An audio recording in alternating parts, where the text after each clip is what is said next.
Hello and welcome to the 14th day of our October Bible reading, where we're reading through 1 Samuel, my favorite book, because it's my birthday month, and why not? That's what we're doing. I'm Brandon Wheeler. I have a straw in my mouth because in the army I had some sort of heat stroke thing, so I can't talk right unless I bite down something, so I bite that, and whatever else. But okay, moving on. Today's the 14th day, so we're in the 14th of the first chapter. Here we go. Alrighty, I read from King James Version. You could read along in any version you wish.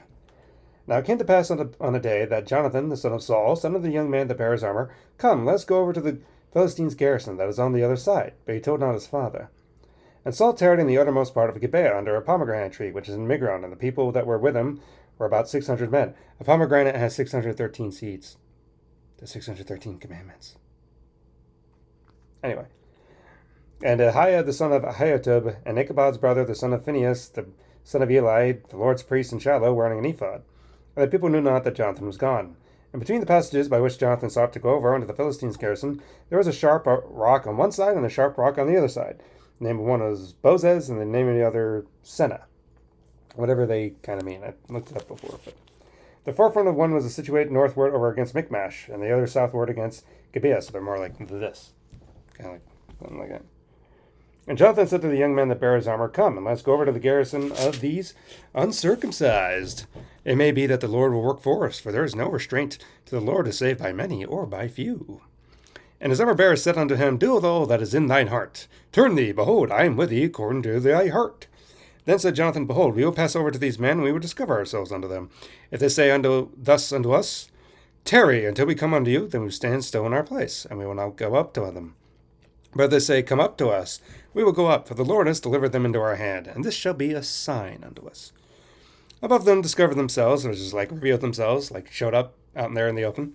Unto the garrison of the Philistines said, behold, the Hebrews have come forth out of the holes where they have hid themselves. And the men of the garrison answered Jonathan and his armor bearer and said, come up to us, and we will show you a thing.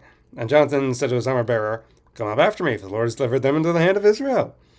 And Jonathan climbed up upon his hands and upon his feet, and his armor bearer after him, and they fell before Jonathan, and his armor bearer slew after him. And that first slaughter which Jonathan and his armor bearer made was about 20 men. Whereas it's like a half acre of land where a yoke of oxen might plow. So like Jonathan's going up towards them, they're just coming down, and Jonathan strikes them down in such a way the armor bearer with a knife just kind of like finishes them off. So. And there was great trembling in the house and the field, and among all the people, the heirs and the spoilers. They also trembled, and the earth quaked, so it was a very great trembling. And the watchmen of Saul of Gibeah of Benjamin looked, and behold, the multitude melted away, and they were beating down one another. Then said Saul to the people that were with him, number now, and see who is gone from us. And when they had numbered, behold, Jonathan and his armor bearer were not there. Yeah, and Saul said to Ahiah, bring hither the ark of God, for the ark of God was at that time with the children of Israel. And it came to pass, when Saul talked unto the priest, that the noise was in the host of the Philistines went on, and increased. And Saul said unto the priest, withdraw thine hand. To this day, I don't really know what that means, per se. I know, it's like, why would he tell him to withdraw the hand? That I don't understand. That's just me. All right, moving on. And Saul and all the people that were with him assembled themselves, and they came to the battle, and behold, every man's sword was against his fellow, and there was a very great discomfiture. Moreover, the Hebrews that were with the Philistines before that time, which went up to the camp from the country round about, even they also turned to be with Israelites, that were Saul and Jonathan. Likewise, all the men of Israel, when they had hid themselves in Mount Ephraim, when they heard the Philistines fled, even they followed hard after them into the battle. So the Lord saved Israel that day, and the battle passed over unto Beth-aven. And the men of Israel were distressed that day, for Saul had adjured the people, saying, cursed be the man that eateth any food until evening, that I may be avenged on mine enemies. So none of the people tasted any food. For some reason, I want to read him as Christopher Walken. Let me try it, because I do want to try to differentiate the voices. Cursed be the man that eateth... No, doesn't work for him. Never mind. And all they of the land came to a wood, and there was a honey upon the ground. And when they were come into the wood, behold, the honey dropped. But no man put his hand to his mouth, for the people feared the oath.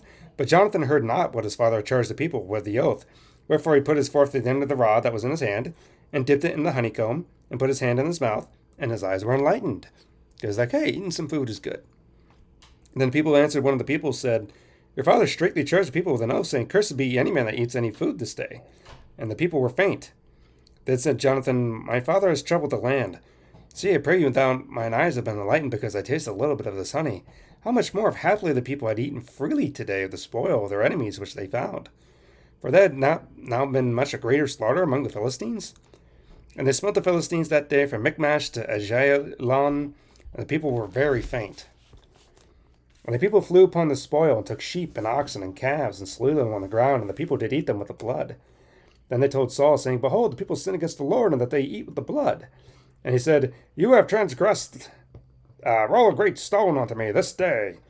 And Saul said, Disperse yourselves among the people, and say unto them, Bring hither every man his ox, and every man his sheep, and slay them here, and eat, and sin not against the Lord, and eat with the blood. And all the people brought him every man his ox with them that night, and slew them there.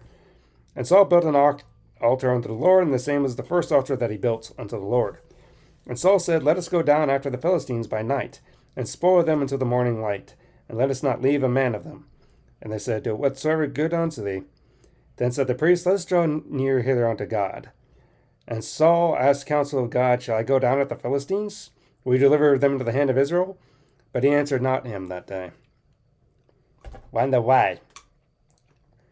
And Saul said, Draw ye near hither, and all the chief people, and know, and see wherein this sin has been this day.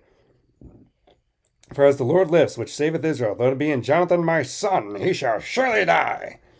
But there was not a man among the people that answered him.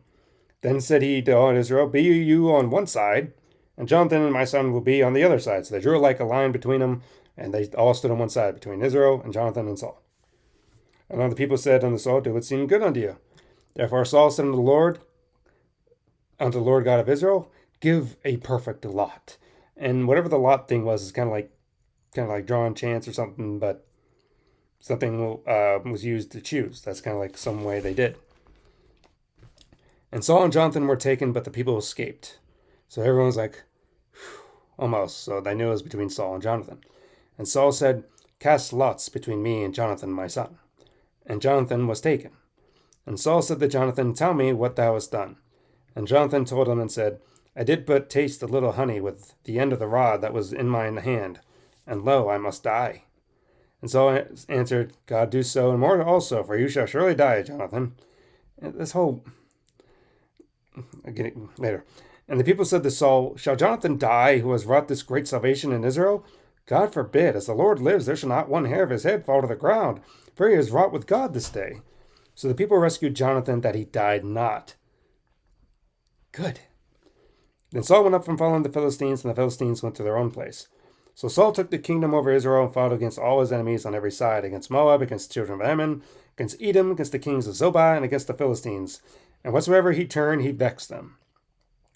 And he gathered a host and smote the Amalekites, and delivered Israel out of the hands of them that spoiled them. Now the sons of Saul were Jonathan, and Ishui, and Melchishua.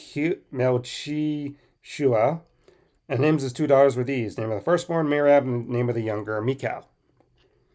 And the name of Saul's wife was Ahinoam, the daughter of Ahinoaz. And the name of the captain of his host was Abner, the son of Ner, Saul's uncle. And Kish was the father of Saul, and Ner the father of Abner was the son of Abiel. And there was a sore war between the Philistines all the days of Saul. When Saul saw any strong man or any valiant man, he took him unto him. Which goes back to what Samuel said would happen. So that's the end of chapter 14. A long chapter. It has 52 verses, which is a long time. So, goodness. But Jonathan's doing all this stuff for the Lord, and Saul makes a rash oath and almost kills Jonathan. And it's just like, really? Really? But the people actually stood up to him and said, no, we don't do that because that's wrong and everything. It's like, oh, good. The people did something right. And it's Saul making some rash decisions. Now, it is a little bit unclear. It's believed that Saul reigned possibly 40 years, possibly around that time, maybe 30 something. But it's interesting. It's like, okay, was this a little bit later? Or is this during his early part of his reign? Because it's kind of interesting. It's like, wait, Jonathan's already around. How old is Jonathan? So, It's just stuff like that. Saul making a lot of rash stuff, but this is not going to be the only time we talk about Saul. In fact, we're in chapter 15 now. Well, in order to find that out, we're going to have to see for the 15th day tomorrow. All right, we'll see you tomorrow. Goodbye.